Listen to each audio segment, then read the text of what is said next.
Alright boys, I want to talk about Wemby and the Spurs, but a lot of Wemby. Also, there's a sponsor in this video. Wemby is continuing to put up insane stat lines. Like, he had 8 blocks in a game recently, and I'm just like, yeah, that's Wemby. We all saw him lead off Christmas Day with 40-something. The things he does at his size, I'd love to watch him. As for the Spurs, they're a 500 team. They just had a tough loss versus the Wolves. That's okay. This is year 2 of Wemby. They're in a great spot. Mitch Johnson is their interim coach right now. Hopefully Pop's doing well. Hope we can see him on the sidelines again soon. Now, I mostly am going to focus on the offense in this because defensively, like we all know, Wemby's a special player. When he's on the court, their defense is way better, and I think long-term between him, Stephon Castle, Sohan, like all the pieces are there for them to be a great defensive team. So I just want to talk about the offense. We'll get into the rest of the guys, but just first for Wemby, I guess we can start with the three-point stuff because that feels like the loudest conversation I've heard with Wemby all year. He's shooting 36% from 3 on 9 threes a game, and he's got a 60 true shooting. That is good efficiency. Now, of course, just ignoring the numbers and just when I see all of the three-point attempts he takes, look, he's taken some that are like a foot or two behind the line, some early in the shot clock, all that stuff. Sure, if you go through every single one of those, there's going to be a few that you don't like. And it would not surprise me if we fast forward a few years if perhaps his three-point attempts are a little down from 9 a game. Maybe he settles at like 7 or 8 a game. The point being is he's already establishing in year 2, you guys are going to have to worry about me from out here. And among all of the three-point discourse that happened over the last month or so, Wemby ended up in the crosshairs of that whole thing a little bit. My counter-argument to anybody who doesn't like Wemby shooting threes is, besides the fact that the percentages are good right now, is that it's really cool. And I do like whenever he's able to get into a three that isn't just the very simple top of the key, maybe a foot behind the line stuff. So let's say he and Chris Paul or Trey Jones are coming up the court at the same time and they flip it to him and then kind of run through to where it effectively screens his guy for a second to where he can rise up for the three, or they've had him in the occasional down screen coming out of the corner, or of course you're picking pops with CP and Trey Jones as well. Like anything kind of extra, that's nice. Now as far as his scoring within the three-point line, one thing I've seen him do when smaller guys are switched onto him and they're trying to body him up and all that is he'll get his back to the basket and then he will go with kind of like a side dribble towards the free throw line to where he can get the angle on them that way, which can then turn into either a fadeaway or just some scoop layup because his arms are ridiculously long. I remember him doing that specifically against Josh Hart as well as Malik Monk in 2 different instances. And actually, he used that also on Jaden in their last one, just against the Wolves, that turned into like a free throw line jumper over him. Okay, as far as him going up against centers, bigger forwards, all that stuff, well, for one, this is why you want him to establish the three ball now this early, because it freaks out other centers and makes defenses answer tough questions of who you're putting on guys. But besides that, I mean, recently in the Wolves game, you got plays where like Gobert's dropping back on a screen, so Wemby's floating into a pull-up 2, or fadeaways over Randall in that same game. He did shoot 13 for 30, so it wasn't a perfect game for him. Then you had the Atlanta game where he does go 7 for 15 from 3, like that was the big thing, but also within that, like he beats Nance on 2 different face-up drives, one of which he draws a 3-point play where he got from the 3-point line to the rim in about a step and a half. Another play where he beats Capella in the post with a whole bunch of up fakes and half spin moves and all this. And yeah, that was also the game where he threw the ball off the backboard and then dunked it. But then you had the Philly game where, I mean, his stat line overall was what, like 26, 9, and 4 with 8 blocks or something crazy, but Embiid played 14 minutes, and every shot that Wemby shot versus Embiid was a 3 that didn't go in. And I mean, I'm sure if Embiid played the whole game, there would have been some attempts by Wemby around the rim versus him, but the point being is, yeah, man, you're going to see Wemby take jump shots versus strong big guys, which is why, again, for me, I am willing to look past some of the threes as long as he keeps making them at a good enough clip, and he has been. Before we talk about Wemby and the Spurs some more, this video is sponsored by SeatGeek. So the Celtics' upcoming home schedule is not exactly stacked, I would say. No disrespect to the Raptors or Pelicans and the Kings and everything going on there right now, but maybe not the type of games that I'm going to be super rushing to. However, they do go to Houston, Minnesota, and Oklahoma City pretty soon here, and if I wanted to fly across the country for one basketball game, then I would use SeatGeek for my tickets, as I have many times in the past, and you can use my code FUNKY10 for 10% off your next tickets at SeatGeek, and that is whether you are a new customer or not. And of course, it does not have to be just for the NBA. It can be any sporting event, concert, festivals, you name it. SeatGeek rates deals on a scale of 1 to 10. Look for the green dots. Green means good, red means bad. Again, no matter how many times you've bought tickets using SeatGeek before, use my code FUNKY10 to get 10% off your next order. You can find my link in the pinned comment of this video as well as the description. One more time, FUNKY10, 10% off your next order. SeatGeek, good stuff. Besides that, just general off-ball movement stuff. Sometimes they'll have Sohan in the post on some like Warriors Draymond type stuff, and let's say Chris Paul will screen for Wemby at the top of the key to where Wemby can cut off of that, or they will have like Sohan screen for Wemby if he's got the ball, or somebody will screen for Wemby when he's in the dunker spot to where he can relocate to the free throw line and then get a pass from the opposite wing. Just stuff like that just generally keeps him moving. It's all good stuff. Now, of course, look, there are still turnovers, there's missed shots. It's not like he's shooting 1,000,000% every single game. And some of this does just come back to he still cannot just overpower everyone on the court possession after possession. Like, you're going to see times where it's floaters, it's these fadeaways or whatever that just are not going to go in all the time. Like, he's definitely improved on this stuff. Like, you can see more moments of him just being too much physically for guys to deal with. But yeah, sure, like, he's still going to have to put on muscle and all that stuff. Like, we all know that.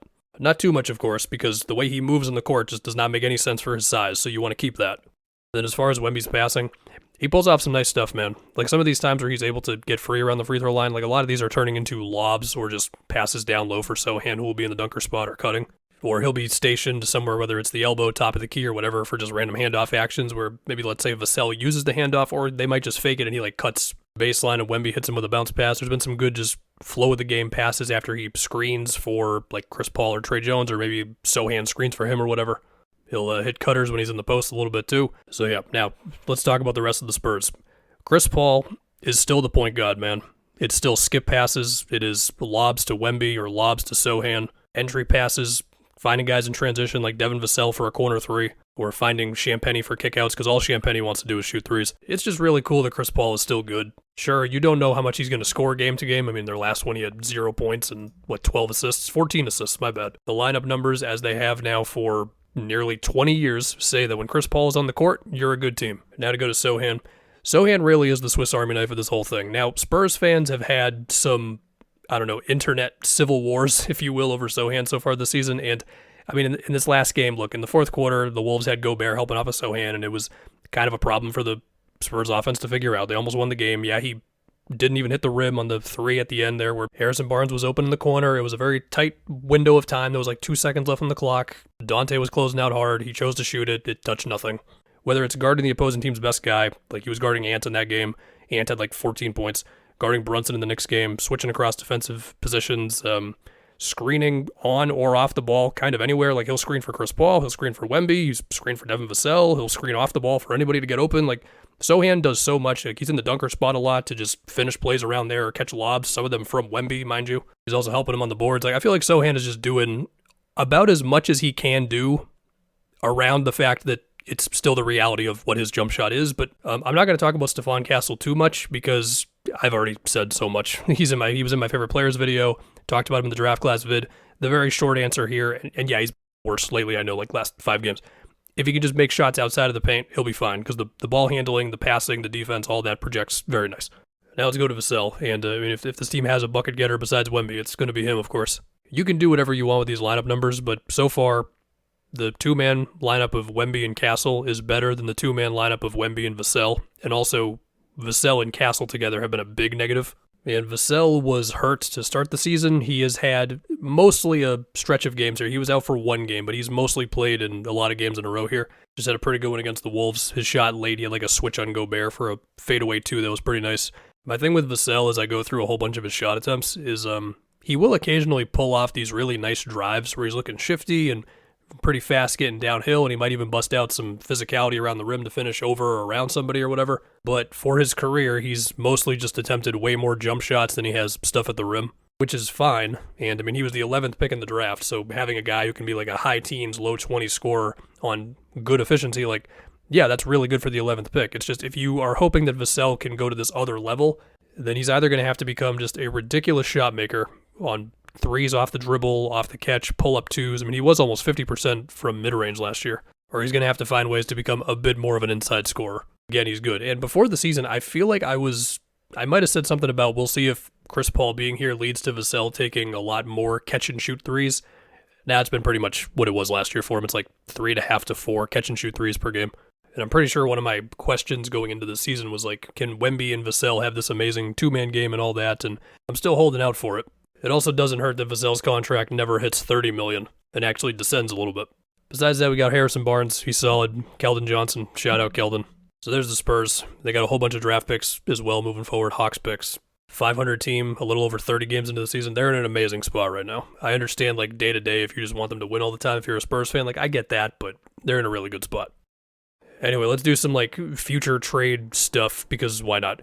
So we all know the De'Aaron Fox stuff is out there right now. He has not specifically asked for a trade. I did a lot of this in my Kings video already, but yeah, the Spurs have been mentioned, and like I've said, there is no rush here. Wemby is in year 2. Things are going really well. And De'Aaron Fox, very good player, but also like he's made one All-NBA third team in his career. Like I don't really think if it comes to that he really wants out, that you need to push in not all the chips, but a decent amount of the chips for him, right? You'd certainly get better right now, but long term, is that the best use of your assets? Because we have a recent example of it not working out for a team, which was Atlanta, and the Spurs are benefiting off of those draft picks with the DeJounte trade. Yeah, De'Aaron Fox is better than DeJounte, but the point being is, if you make that trade and it's not the one, it feels really bad for more than 1 year. And the other thing, too, is like, look, at some point, a big-name player is going to want out. I'm not going to do the speculating on who it is. Somebody's going to want out because it's the NBA, and that's what happens. Somebody's going to be like, yo, get me to San Antonio to play with Wemby. So we'll see there. The other thing, too, is like, this is the Spurs we're talking about, but I imagine the culture of the Duncan dynasty has still got to be there, and they mostly built that thing through the draft. Of course, they drafted Tony, Manu, and Tim, and then they traded for Kawhi on draft night. And I actually did like a quick little scan. They had a few years within that run where they actually didn't have their first round pick, but it was like a little one-off years, and most of the time they did still have their pick. Now, of course, the culture in the NBA at that time was just different when it came to trading a bunch of draft picks for a star player. So for whatever all that means, I don't know. And sure, like Brian Wright is their GM now, but R.C. Buford, who's been running the show forever, like he's still the CEO and Pop is still the president of basketball ops. I'm just kind of rambling at this point. They're in a great spot.